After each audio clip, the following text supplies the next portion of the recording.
Basketball is my favorite sport. I like the way they dribble up and down the court. I just think you like it because them motherfuckers used to wear them short-ass shorts. Curtis Blow, son. What? Man, they were trying to bring back the real short shorts one time, like 2 years ago for the Christmas game. You know how they had the solid uniforms? Okay, so we're 30 games into the NBA season, and Kevin and I are going to look at this from the viewpoint of if the playoffs were today. Right. January, Jesus. December 31st? Yeah, last day of the year. Mm-hmm. If we're going to start in the East, in which we are, the Heat and the Knicks are tied for the top spot. Right. The Heat are, in my opinion, fading. They do not look good. They do not look strong. They just lost to Milwaukee, who on this list is the 6th team. But they're still 20-8. So for a team to be 20-8, for me to say they don't look good, dude, they're still a strong team. They're going to make it to the playoffs. Mm-hmm. How deep they go, I don't know. They're a little bit older. They picked up some older pieces in the offseason, as we've already discussed. Right.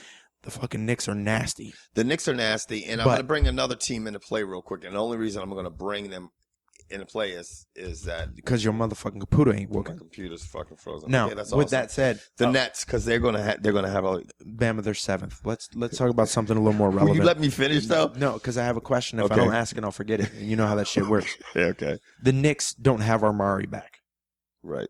And they've been balling without him. Mm-hmm. What's gonna happen when they bring Armari back? Well, I think he's going to have to do the same thing like Pau Gasol's doing in Los Angeles. He's going to have to learn how to play with the team. I mean, Pau Gasol is not going to be as close to him. He's out. What? I think they're Los Angeles. Pau doesn't play on the Clippers. See, had to slide that in there. He's always, and I can't argue the point. But anyway, I think Amari Stoudemire to some degree is going to have to change his game, and Coach Brown's going to have to say, look, you're going to have to switch it up a little bit for it to be effective. The reason I alluded to the Nets is because they were running, they were balling. And then Avery Johnson was coach of the month, and all of a sudden shit just went bad. But they did have some injuries, and basically said, see you later, Avery. Did you see what LeBron said to that? That's like having a guy on your team win player of the month, and then next month you trade him. Right. And I don't know if it was something where he, like you said, you and I have had this talk several times where you can't motivate your players and it gets stale, and all of a sudden you're like, okay, we need something fresh. PJ Carlissimo has taken over. They've won 2 straight. I'm going to tell you what happened. Fucking the owner had Spetsnaz show up at motherfucking Avery Johnson's little door because he's all of 5'4.25" and said, "You're going to do this. If not, you're going to leave." Right. Avery's like, "Fuck you, man. I ain't doing shit. I don't got time for this bullshit, man. Fuck you, nigga. I get jobs somewhere else." Exactly. And they're like, excuse me? Bye-bye. Right. See you later. Has anyone seen Avery Johnson since? Just saying. Just saying. Now. Because Mikhail Prokhorov ain't playing no fucking games, right. dude. He's ready to win tomorrow. And Joe Johnson, it seems like they're starting to play a little bit better. They are. And I think it's strange, like when you get somebody like Joe Johnson in there who's used to being the man, the right. go-to guy. And he looks around and there's Deron Williams. There's, all these other Lopez, pieces. right. And he's like, oh, shit. Yeah. Yeah. I mean, they could, you never know what they could do. Obviously, if you round out the rest of the people that are, in the top 8 right now, in the 8 spots, if the playoffs were today, Miami's first, New York second, Atlanta's in third. And they're only a game out. They're only a game behind these other 2. And then this is when the gap starts to grow. Chicago, D Rose. Suppose he comes back. Do you think they can make a run at it? Yeah. But, I mean, how much is he going to rock the boat? Yeah. Like I haven't watched Chicago play. I don't know how their offense is working. Right. I know at least they were last year. They were slow it down, grind it out. We're going to out-rebound you, and we're going to pluck and fucking play defense. We're going to play our asses off on D. Right. I'm assuming they're still doing the same thing because why would that change? Yeah. So I don't know what D Rose is going to do to that. This is the thing, man. And I'm going to, so we can move it on. But like you said, Miami, the Heat are 20-8. Okay. They've dropped 8. In a conference right now, Eastern Conference that looks very weak. I mean, you got Boston sitting in the 8th spot at 14-16. That's rotten. I mean, Milwaukee, Indiana, those teams are in the top 8. Now, let's move over, and you'll see why we're saying, okay, that he might not be the NBA champions this year. And it's still early in the season, we know that, but it's just who they're going up against and how they're looking as of late. If you go over to the Western side and you look at the fucking Clippers sitting at the top. What, we don't want to talk about the Wizards? Oh, the Wizards are nasty, son. 4-24. I got a bet with this gentleman that the Wizards would win 15 games. Did you say gentleman? Yeah, I was, gentleman. Is that a big word for me? Oh, anyway, so wow. Anyway, the Clippers as George would say, LA's real team. How the fuck do the Bobcats have 7? They're 7-23, and the Wizards are 4-24. I don't know. Cavaliers have Kyrie Irving, who everyone fucking just you're so great. You're 7-25. Yeah, that tells you how good LeBron James was because. Yeah, that's a good thing because he came in and changed that team immediately. Yep. For LeBron James' first year there, they went to the fucking playoffs. Exactly. Kyrie Irving second year there, and they're 7-25. People don't realize how good they have until somebody's going kind of like how the Eagles are going to realize. Shut up. Watch your mouth. Anyway, the LA Clippers, as of late, they've pulled off 17 straight wins. I mean, they have fucking gone through everybody. And they're not slowing down.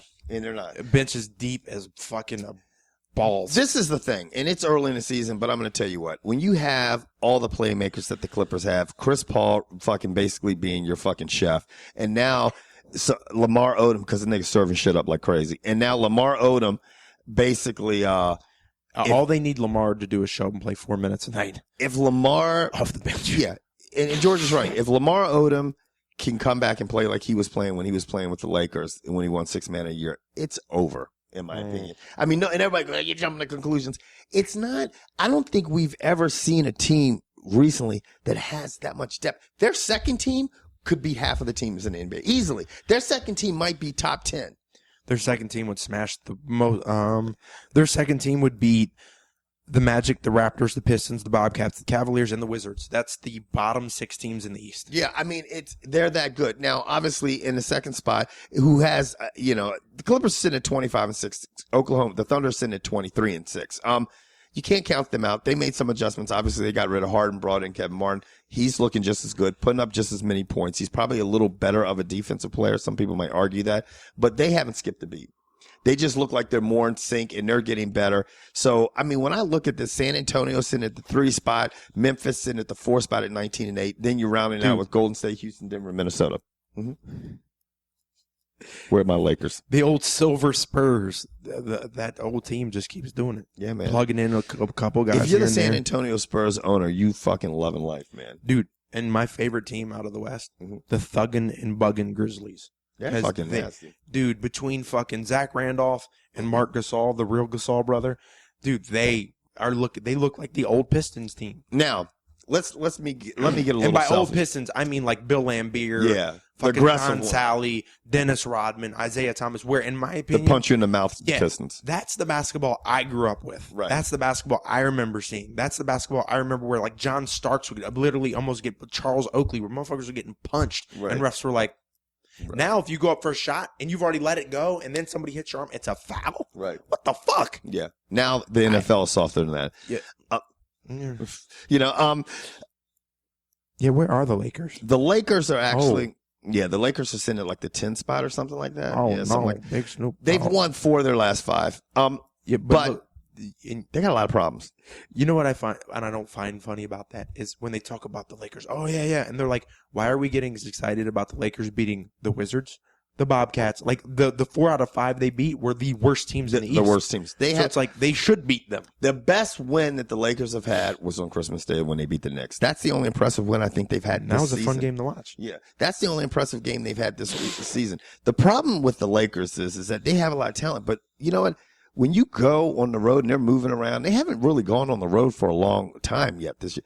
They just are older. They get tired. Like they lost, I think it was Portland or whoever the fuck beat them. Portland, I think, just because they were tired. Yeah. You know, it's going to be hard in the West, man, when you've got the Clippers, the Thunder, the Spurs, the Grizzlies. I mean, those are some nasty teams. Where do you think the Lakers will end up come playoffs time? They're out of the 8 spot. I think they're going to sneak in. They're either going to come in at 8 or 7. And not only are they going to come in at 8 or 7, I bet they win their first round playoff. I think that they're going to probably come in at like 5 or 6. You think that high? Yeah, because this is what I mean. I look at Houston 16 and 14. Houston's only like 2 games ahead of them right now, and they're in the 6th spot. I think they've had Golden State's number, and so I think maybe they can't even get up that high. But anyway, it's too early to determine all that shit. 30 games in. That's basketball coverage. See you in another 30 games later.